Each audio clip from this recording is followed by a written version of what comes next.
Selamat datang kembali di pembahasan mendalam kita. Hari ini kita mau bedah bagian pertama dari The Three Strategies of War. Ini bagian yang menarik banget. Fokusnya justru ke dalam diri kita. Iya, betul. Judulnya kan peperangan yang diarahkan pada diri sendiri. Ini fondasi penting sebetulnya. Nah, itu dia sumber kita, kutipan-kutipan dari buku itu. Misi kita kali ini ya coba memahami argumen utamanya. Kenapa sih nguasain diri sendiri itu jadi langkah pertama yang paling krusial sebelum mikirin musuh di luar? Siap kita bongkar? Siap. Konsep ini, sering terlewat memang. Sumber kita bilangnya puitis tapi tajam ya. Sebelum mengarahkan panah ke musuh, arahkan dulu ke diri sendiri. Dalam ya maknanya. Iya, maksudnya pikiran kita ini kemampuannya buat tetap jernih, nggak kebawa emosi, nggak nyangkut di masa lalu, itu titik awalnya semua strategi. Kalau pikirannya keruh, ya sebagus apapun rencana bisa meleset kan? Masuk akal banget. Nah, strategi spesifik pertama yang dibahas di bagian ini nomor 3, strategi penyeimbang. Intinya menjaga kehadiran pikiran di tengah kekacauan. Gitu ya? Betul. Sumber bilang pentingnya melatih pikiran hadapi kesulitan. Semacam, sparring mental gitulah. Oh, kayak contoh ahli teh itu ya? Yang nyiapin diri sebelum duel, fokus ke ritual tehnya. Itu menarik banget sih, gimana ritual bisa jadi jangkar gitu. Nah, contoh itu pas banget. Kehadiran pikiran itu bukan cuma pasif tenang, tapi aktif ngendaliin fokus. Menciptakan ruang biar bisa mikir rasional, nggak cuma reaktif karena takut atau marah. Jadi nggak impulsif gitu ya? Iya, ini nyambung langsung sama konsep gesekannya Clausewitz, yang juga disinggung di sumber. Gesekan, maksudnya? Ya, itu loh perbedaan antara rencana di atas kertas sama kenyataan di lapangan yang penuh kekacauan, hal tak terduga. Nah, ngelola gesekan ini butuh pikiran yang fleksibel, adaptif, nggak gampang panik. Jadi semacam kemampuan buat sadar diri gitu ya. Bahkan pas lagi genting. Kayak yang di Red Badge of Courage itu butuh ngumpulin info tentang diri sendiri pas bahaya. Tepat sekali.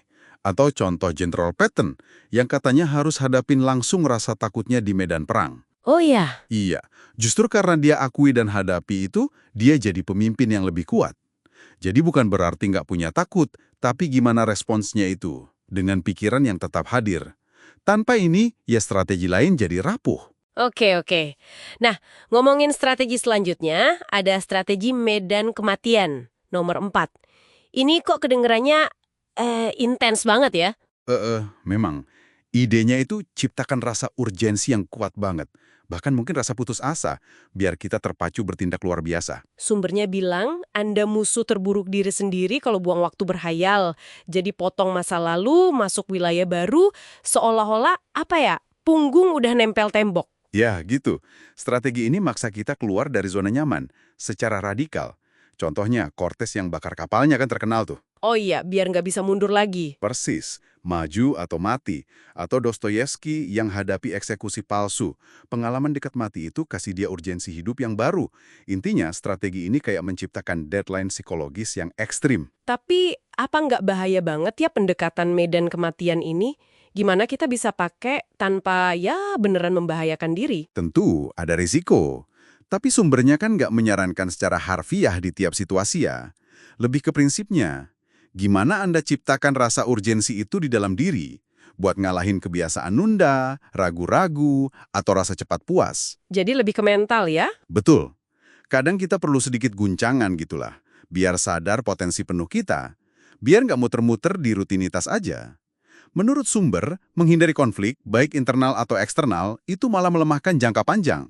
Rasa hidup pas terdesak itu bisa jadi pendorong kuat loh. Kalau dipikir-pikir, dua strategi ini, penyeimbang sama medan kematian, walau kayaknya beda banget.